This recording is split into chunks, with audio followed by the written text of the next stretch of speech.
Hi, I'm Trooper Smacka. Hi, I'm Trooper Wellman, Please stay tuned for a behind-the-scenes look at being a state trooper. and together we can make a difference. Here we are for another edition of Trooper Talk. We have Trooper Wellman, and so we're very excited. Trooper Wellman, thank you so much for being here. Thanks for having me.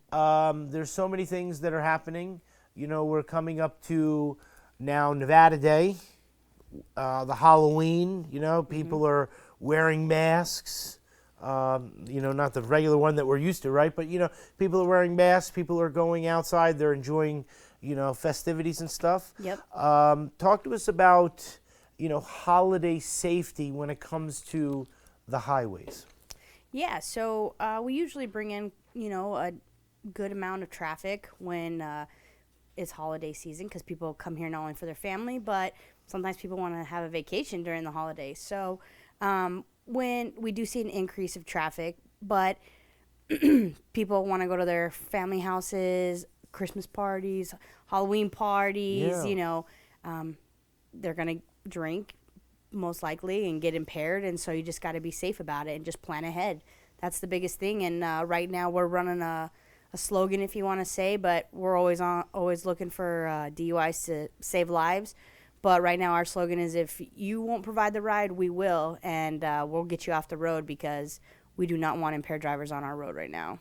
There's so many rideshare places, the Uber and stuff like that in Las Vegas. Yeah, there's absolutely no excuse to ever drive impaired or under the influence because we have so many different ride shares, buses, you have family friends, you have taxis, you can get a hotel room, you can stay at your friend's house. I mean, there's just never an excuse. There's no reason to ever drive impaired. And like you're saying, it is the person that's possibly hosting the event's responsibility to look out for their friends and family. Yeah. But ultimately, it's the individual that's going to be impaired. It's their responsibility. And it's just very simple, like just plan ahead. Plan ahead. You know, and sometimes things happen, you know, like you didn't maybe think that you were going to drink that much or, you know, something. But then that's when it's up to you to make the right decision and real quick call a friend or call an Uber, call a taxi, or stay the night. Like, just don't get behind the wheel. We're going to see a video later of what happened this week. Okay.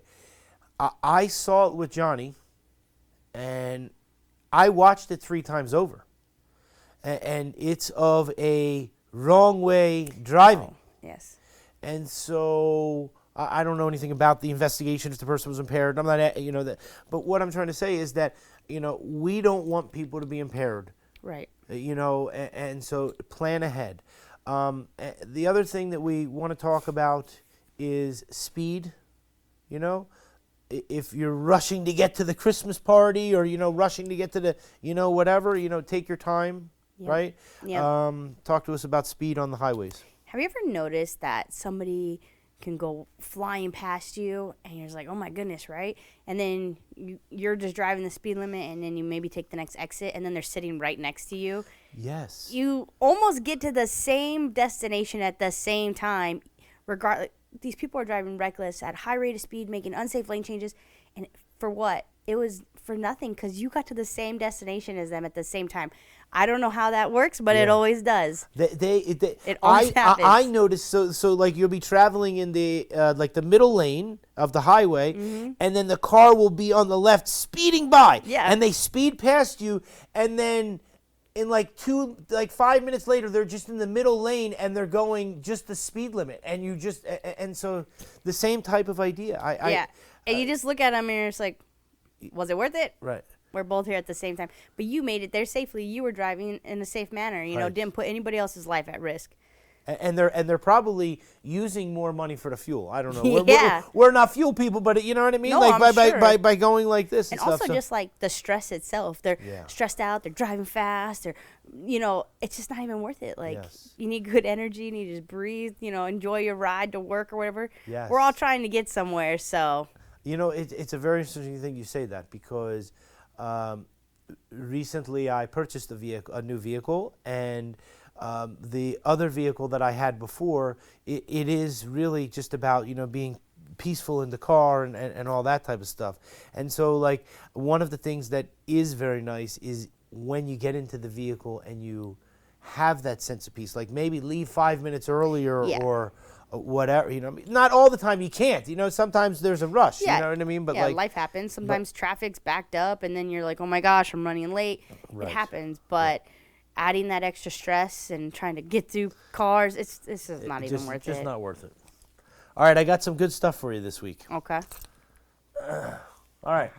I know that I always like to start off with something of positivity when it comes to what you do to try to get more people involved. Now, we've talked before, and it's not a 1, 2, 3 thing to get involved No. with this, right? No. So talk to us, about like, I'm excited, I want to join, and then how long it actually takes and stuff like that. So every agency pretty much in the country right now is hiring. There's a big need for officers, so we're hiring as well. It's one of the things that is different about the Department of Public Safety, state police, is that we have multiple entities within the Department of Public Safety. We have parole and probation. We have highway patrol. We have governor's detail. We have Capitol Police. It goes on and on and on. And so there's always room to grow. You can just transfer to the other entities as you're going along your career. It's benefits. You get a take-home car. The take-home car, we did a study years ago that it actually saves you about around $10,000 a year just in wear and tear on your personal vehicle, whether that be tires, gas, oil changes, just maintenance in general. So, the take-home car is a huge plus, as well as you get ready at home and then you get in your car and you log on from your driveway or from your garage. And it's very convenient. If there's an emergency and we got to get to it quickly, it alleviates the whole we don't need to go all the way to our station and dress out and load up a car and get in and get there. That time is of the essence sometimes, and so us being able to log on from our home is it's a huge incentive. As well as we are not one of the biggest agencies out there, and it's actually a good thing. I love that about us because I feel like we're a family. Our station right here, the 4615 West Sunset, that's basically our headquarters for Nevada Highway Patrol down here in Southern Command, and our dispatchers are in there. So a lot of police agencies, their dispatchers are in completely different buildings on the other side of town.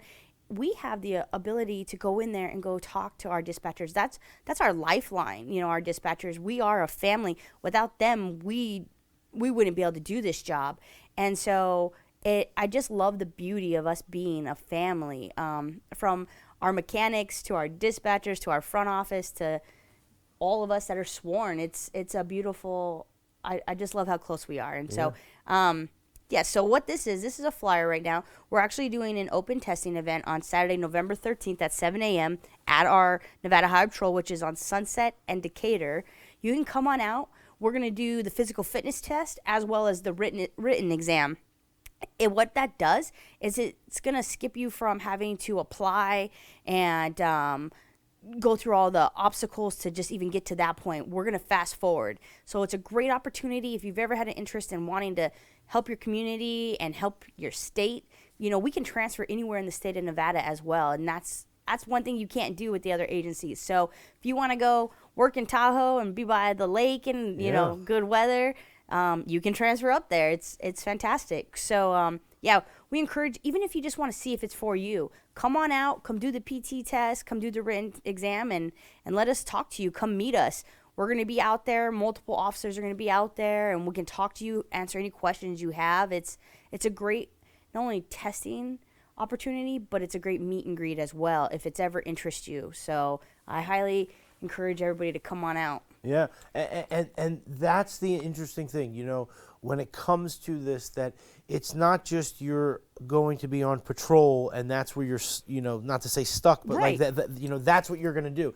Maybe somebody enjoys that, and but at the end of the day, someone can do many different types of things. Yeah. Within the agency. And so I think it's really, really wonderful. And so I really wanted to highlight this. One of the things that we do on the Trooper Talk is we always try to show the human side of being a state trooper. And so I love the fact that, come out and just say hello. Yeah. I don't know if this interests me. Maybe it does, maybe it doesn't. But at the end of the day, come out, shake my hand, and just say hello and have a conversation with me. Yeah, exactly. And so I think it's really wonderful. So Yeah. we wanted to highlight this. Okay. Yeah. There it is. Okay. So. First of all, we have a lot of things happening. We have the motorcycle officers, right? Yep. Which we talk about all the time. And then, one of the things that we've talked about now for the last 3 weeks is a different type of tractor trailer or something like this accidents that is causing a delay, fuel spill, you know what I mean, or whatever. So, I know this weekend was not easy, but tell us what we're doing here. So Electric Daisy Carnival came to town, EDC. It's a music festival, and it's great for our city because it brings in a lot of business. And as you know, Las Vegas, we are a tourist city, so we love bringing people in and getting to experience Vegas. And it's an amazing event. It really is. Like you can see from just one photo, it's like a dream the way they decorate that carnival. But with that comes traffic. So I believe the first night we anticipated 110,000 people were in attendance the very first night, and it was backed up. Yeah. And we're out there directing the intersections. We have everything set up to make this flow to get people to their destination and get them in as quickly as possible, right. as well as the egress when we are having them leave. But when you're just dealing with numbers that large, there's only so much we can do. So and the cars that are on the left-hand side, right? Let's just say hello to them because they're cruising around. They're going, thank goodness we're not on the other side, right? it looks like a lighted parade. Yeah. Yeah. All right. Gosh. Here is what happened. Yeah, that's a great question, right? And so this driver lost control. One of the worst weekends to ever let this happen. Luckily, he was okay, so I can somewhat joke about it. But it was horrible. I mean, we have trash all over our highway now. We have to get a team out there to pick all of this trash up, make sure there's no biohazards, as well as the truck is blocking the roadway, so we cannot get traffic through at all. There's so much debris, and when the trailer rotated, it actually gouged the road, so we had to have a specialist come out, make sure the road was safe to be driven on, even after the fact of everything's cleaned up. We had to make sure we didn't need to repair those gouges right away for everybody's safety. Yeah. There's so much that goes into a commercial vehicle crash. It is insane. So you would think, okay, let's get like a construction something out there and just start scooping up that trash and loading it into a new, commercial truck that's made to hold trash.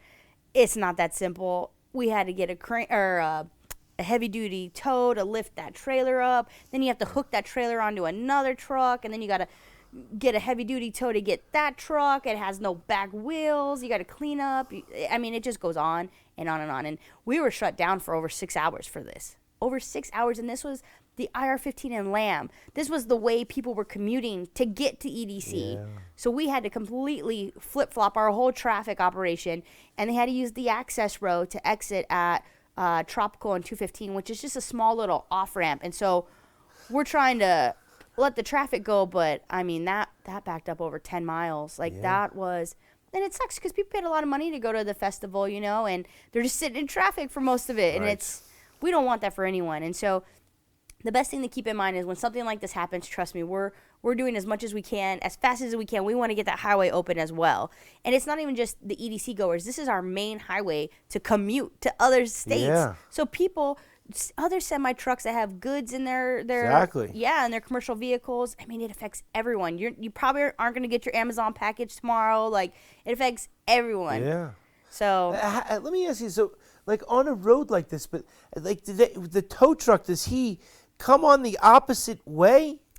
So like I mean, I'm just asking, you know what I mean? Like, so this guy blocks the whole highway, right? Like, and this way there's right? So they Yeah. have to like. Yeah, it was nosed. So you can see the heavy duty tow actually right there to the left of the patrol car. Okay. So he must have, or they must have came up northbound on the 15. But if we ever did need to, we would escort them wrong way. Like this way, if right? we needed to, yeah. Holy smokes! But I mean, like a horrific thing, you know. And so now you look at it and you go. Yeah, and then when I get notified, it's like, hey, a tractor trailer overturned and there's trash all over the highway. And it's like, okay, how long do you think cleanup's going to take? And then it ended up being like half a day. Right, 6 It was crazy. But luckily he was okay. I mean, I understand that crashes that's happen. the important thing, you know? I mean, that's why we just got to pay full attention, slow down. You know, this is a construction zone, so that I'm sure that was one of the contributing factors. I can't speak for the driver, and I didn't investigate the crash, but I'm sure it was one of the issues. Is this road is, you can see the barriers that they've set up.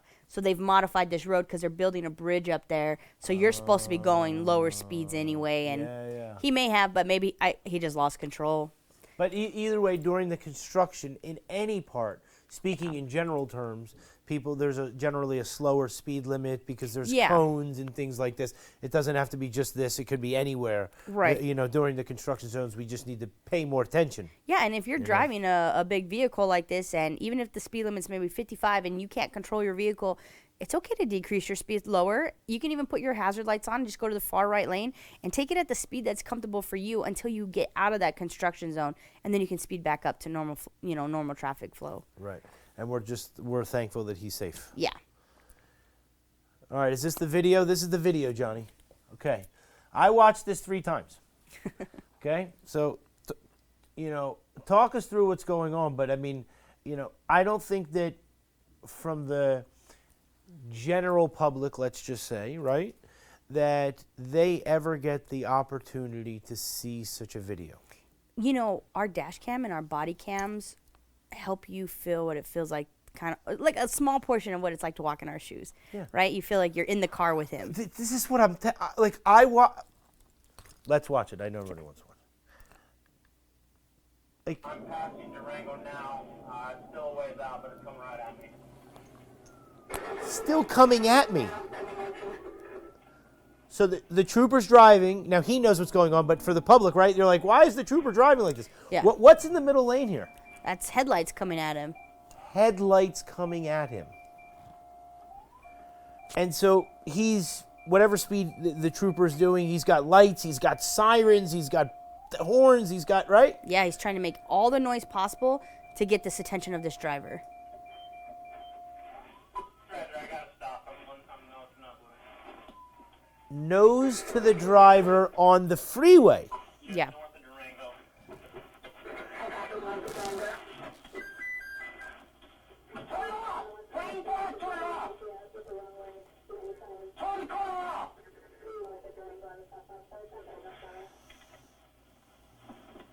Get out of the car. You're on the wrong side of the road, man. Get out of the car.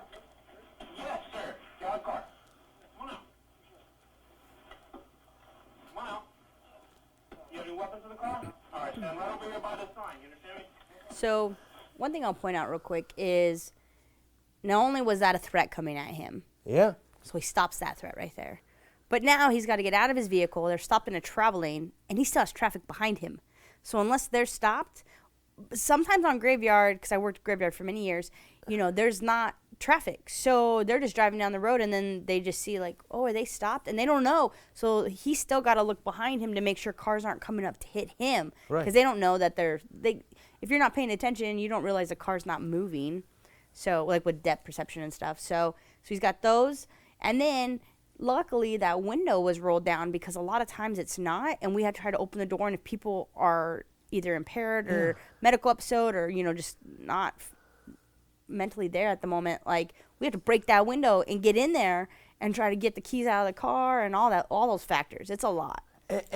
And so here's where I go. I know you on a personal level and other troopers, and you're human. So you get upset and you have positive emotion and negative emotion just because of who we are as humans, right? Yeah. So knowing that trooper, how personal he takes the job, that's why he's a trooper, right? Mm-hmm. He's so mad that this person is driving wrong way on the freeway. But when you watch the professionalism of, please get out of the car, please step off to the side of the road. Yeah.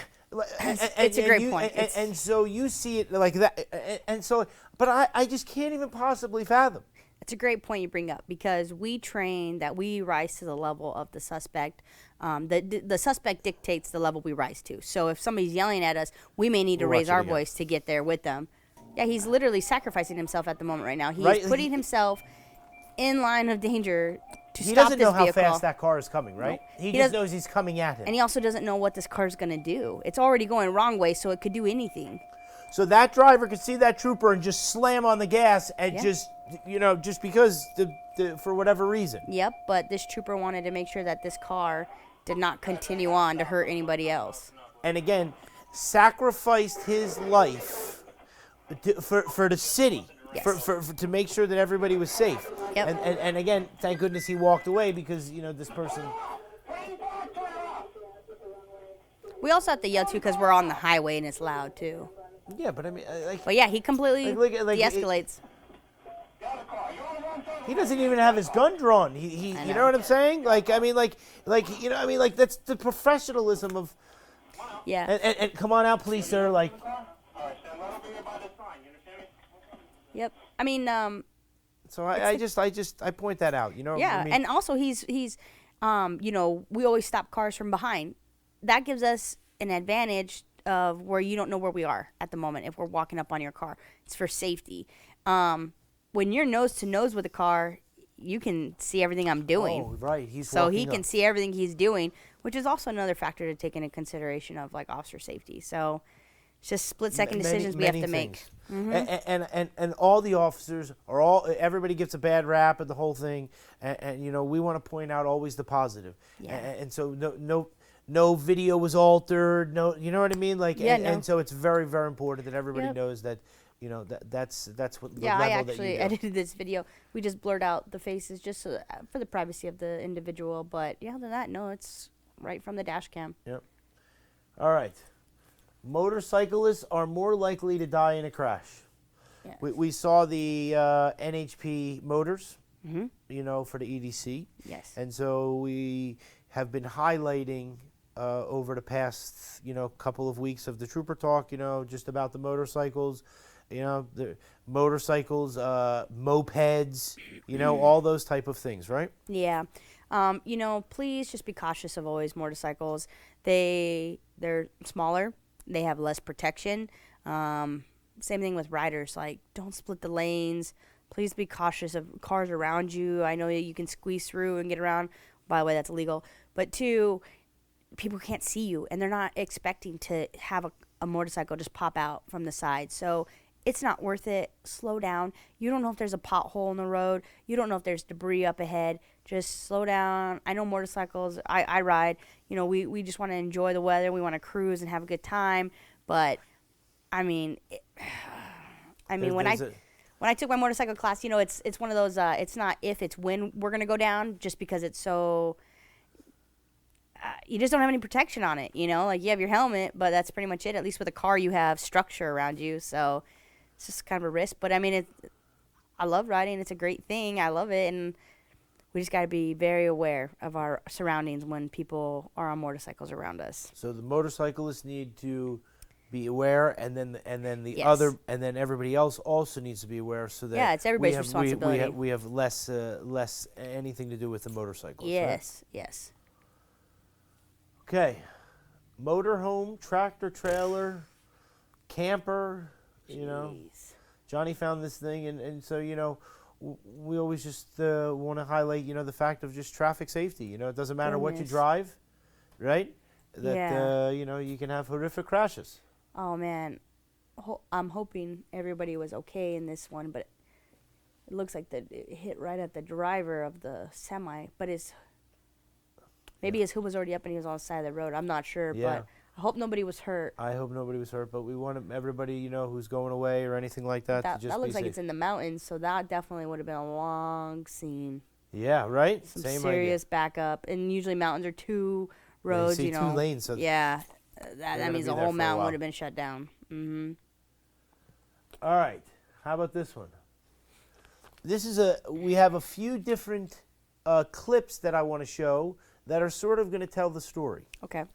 And so here's the story.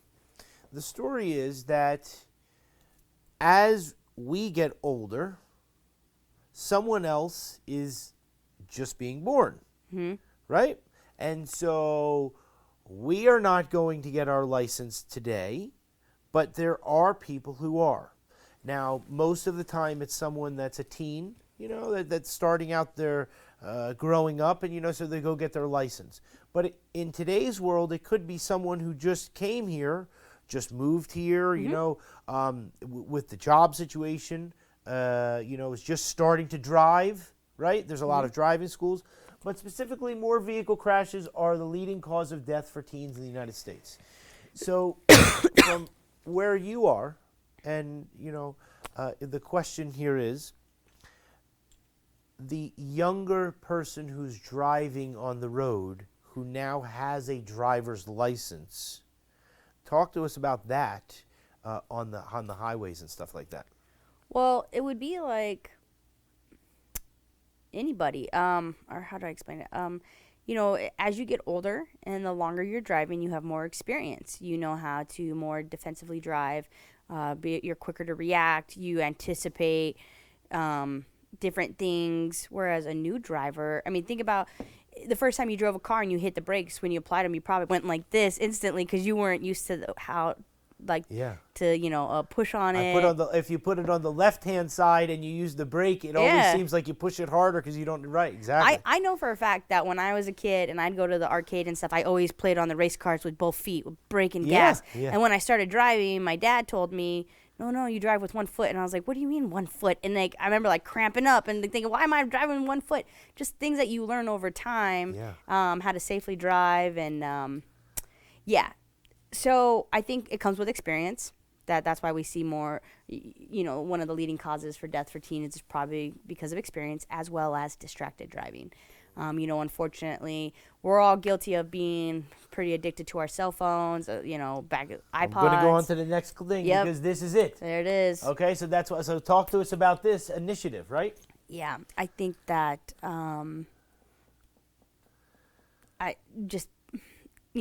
more teens are more known for wanting to be on their phone. That's the new communication. It's social life. They just want to have fun with their friends. And what they don't realize is anytime somebody gets in that car, if you're driving the vehicle, you are responsible for their lives in that car.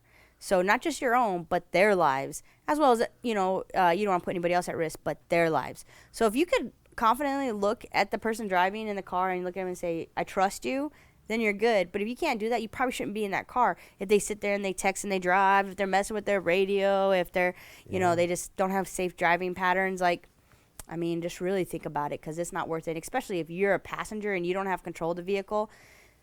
And So you're putting yourself in that situation. Sometimes there are things in the roadways. Yeah. Right? Like, a tire or a chair, or, weird things, right? Yeah. A pothole, right? Yeah, things are and so if you are distracted for just 1 second, you can miss these things that definitely you could lose your life. It's life and death. Yes. And so I think that it's very, very important to communicate to people that it's not worth it. Yes. And so that if you have something that is life-threatening like that, pull over. So there's a program called Drive, and you're an instructor. Correct. So that you donate your time. Sorry. Teenagers, yes, when they get a speeding ticket or in a vehicle crash, the court can order or suggest that they take it.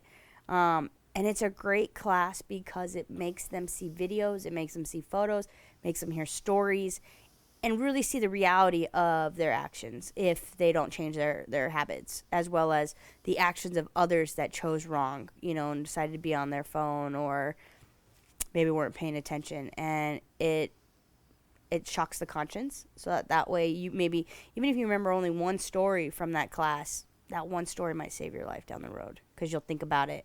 You'll think about, okay, I'm not going to answer my phone, or I'm not going to drive this fast because I remember that one story, that kid that died, or his mom crying, or if you remember one thing, then it was worth taking the class, you know? I think that it's so important, that something that you touched on that we need to emphasize, which is that in most cars or trucks or whatever that they have 4 doors, or they have 4 seats, and so that there can generally be a person in the front seat and just 2 people or whatever in the back seat.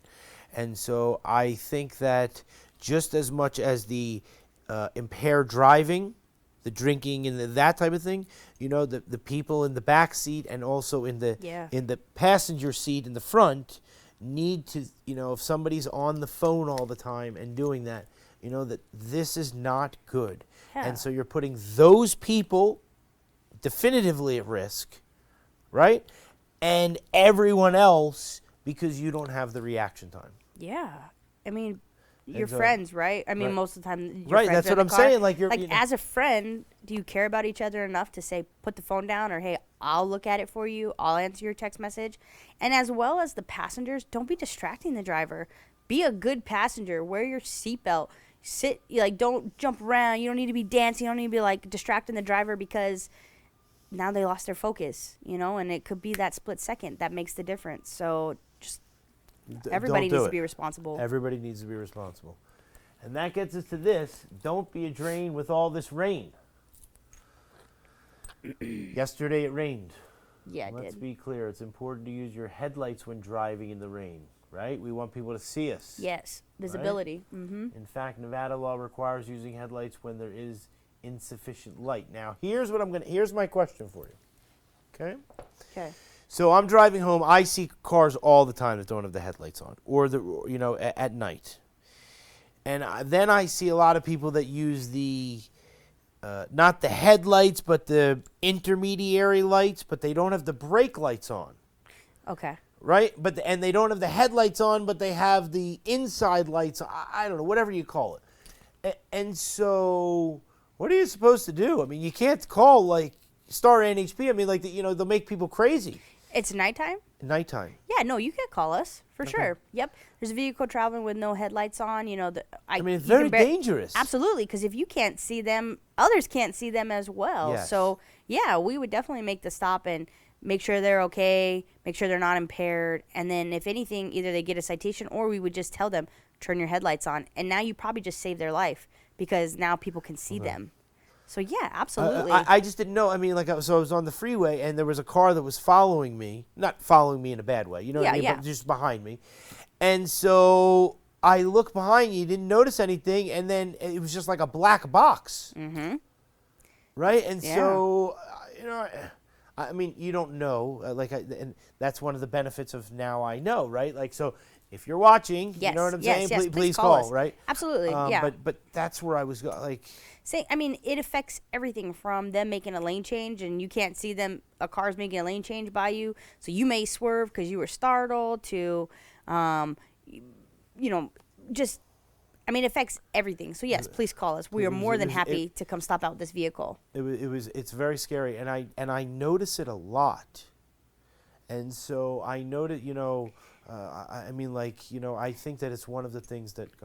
I'll tell you, I think that you might see a little bit of it is, I always see 2 common things. One, they're either impaired. Okay, I'll say 3. They're either impaired, they forgot, or it's a rental car and they don't know how to either operate it, or it's either already on auto, or they thought it was on auto. And because we have a lot of tourists here, so a lot of people rent the cars. And so I see that a lot, is if I stop somebody and their headlights aren't on. That's what I was saying. You may not get issued a citation. You could, but sometimes it's like, hey, this isn't my car. It's a rental. And then you're kind of like, well, if you're going to be driving this vehicle, you need to make sure you know how to operate it, you know? But it could be somebody impaired, which I wasn't thinking about. And so that makes it even more, prevalent in that way. You know what I'm saying? Exactly. Yeah. Mm-hmm. Yep. So always call, please. We appreciate it. How about this one? Yeah. This one was, Just a cool picture, right? it's a great photo. I know they worked a call together. I don't remember the details on it, Yeah. but it was a call that NHP and Metro Air worked together, and I don't know if it was a pursuit, but they apprehended the suspect, and so they got together afterwards and just kind of like, Yeah, take you a know, photo. high-fived it out. You know, hey, Yeah. thanks for your help. I love that our state and our city is made up of multiple different agencies, and it doesn't matter what uniform you wear. We all come together, and we're all here to help each other. So it's a beautiful thing. And we watched that many times on a lot of different things. We won't make you cry this week, so we won't talk about anything like that. But yeah. you know, the thing is that it is wonderful, and you've always expressed, you know, that's one of the wonderful things, from the fire department to the ambulances to all them. Yeah, That all our first when responders. all the first responders, that when it is that you need someone, that someone is there. Yep. And so we think it's wonderful, and so I wanted to highlight this picture as well. I Yeah, think it's a super great. cool photo. All right. So we want people to be careful this week. So it's coming up to Halloween weekend. We won't see you Yeah. until after Halloween. So everyone to be safe and stuff like that. And Yes. coming towards the end of the year, we'll talk more about, you know, the Thanksgiving and all that type of stuff. Trooper Wellman, thank you very much for coming in. We appreciate it. Thanks for having me. All right. See you. All right, everybody be safe.